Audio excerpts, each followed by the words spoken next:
जय श्री कृष्णा। राधे राधे। पंच भिक्षु की कहानी। किसी गांव में एक साहूकार और साहूकारनी रहते थे। उनके एक बेटा व बहू थे। बहू कार्तिक माह में नित्य ही प्रातः उठकर नदी में स्नान करने के लिए जाया करती थी।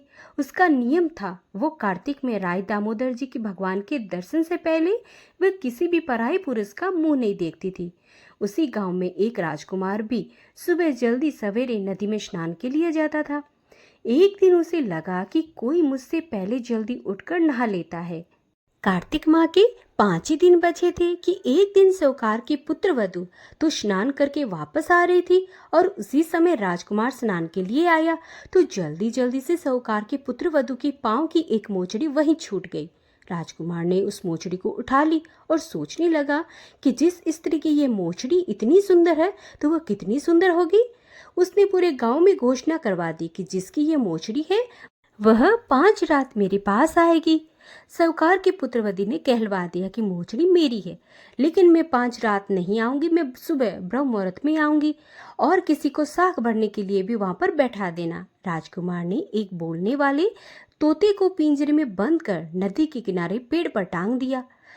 साहूकार की पुत्रवधू सुबह के समय में आई, पहली पेड़ी पर पैर रखा और बोली, हे कार्तिक के ठाकुर राय दामोदर जी, पांचों पांडव, छठे नारायण, भीखम राजा, उस पापी को नींद आ जाए। राजे के बेटे को नींद आ गई। पुत्रवधू कार्तिक स्नान कर जाने लगी तो तोते से बोली, सुआ सुआ, तेरे गल डालूंगी मोतिया हार, मैं प्रतिव्रता नार, मेरे सत की लाज राखियो, भरियो मेरी साग। सुए ने कहा, ठीक है, मैं तेरी साग भरूंगा। तो वह ऐसा कहकर चली गई। राजकुमार उठा और सुए से पूछा, सुआ सुआ वह आई, वो कैसी थी? सुआ बोला, आभा की सी बिजली, होली की सी झल, रूप की सी कामनी, गुलाब का सा रंग। अगले दिन राजकुमार अंगुली चीरकर लेट गया, सारी रात दर्द में तड़पता रहा। साहूकार की पुत्रवधू दूसरे दिन सुबह के समय आई, पहली पेड़ी पर पैर रखा और बोली, हे कार्तिक के ठाकुर दामोदर, पांचों पांडव, छठे नारायण, भीखम राजा, उस पापी को नींद आ जाए। राजकुमार को नींद आ गई। सुबह राजकुमार ने उस तोते से पूछा कि वह आई थी क्या, तो तोते ने सारी बात बतला दी कि हाँ आई थी। अब राजकुमार ने तीसरी रात को वह आंखों में मिर्ची डालकर बैठ गया, सारी रात दर्द में तड़पता रहा। साहूकार की पुत्रवधू फिर आई और प्रार्थना करने लगी कि हे कार्तिक के ठाकुर राय दामोदर जी, पांचों पांडव, छठे नारायण, भीखम राजा, उस पापी को नींद आ जाए। राजा के बेटे को नींद आ गई। राजकुमार सुबह उठा और तोते से पूछा कि क्या वो आई थी। तोते ने सारी बात बतला दी कि हाँ आई थी। अब राजकुमार ने सोचा कि आज रात में मैं ठंड में बैठा रहूंगा। राजकुमार सारी रात ठंड में तपता रहा, कांपता रहा और सुबह ब्रह्म मुहूर्त में उसे नींद आ गई। साहूकार के पुत्र वह चौथे दिन सुबह आई और पहली पेड़ी पर पैर रखा और बोली कि हे कार्तिक के ठाकुर राय दामोदर जी, पांचों पांडव, छठे नारायण, भीखम राजा, उस पापी को नींद आ जाए। राजकुमार को नींद आ गई।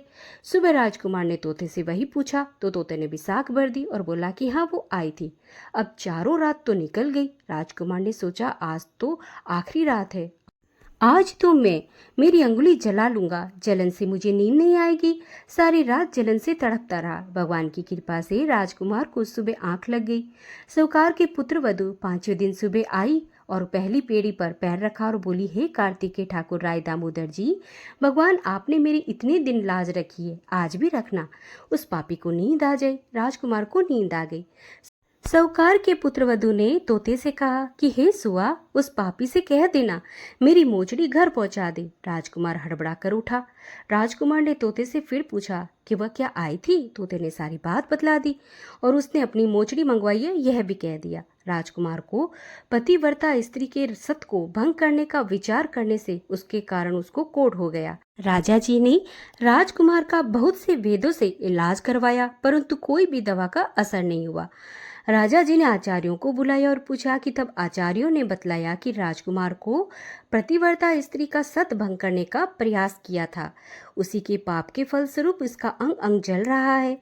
तब राजा साहूकार की पुत्रवधू को अपनी बेटी बनाया तथा उसके कार्तिक स्नान का पुण्य राजा ने लड़के को दिया। उस पुण्य के प्रभाव से राजकुमार स्वस्थ हो गया और उसने अपने जो कर्म किए थे उसके लिए क्षमा याचना की। राजा जी और राजकुमार ने सारी नगरी में कहलवा दिया कि सब कोई कार्तिक स्नान करे व स्त्रियों का सम्मान करे। हे पंच भिखु भगवान, कार्तिक मास में जैसे साहूकार की पुत्रवधू की लाज रखी, वैसे सबकी रखना। जय बोलो पंच भिखु भगवान की जय।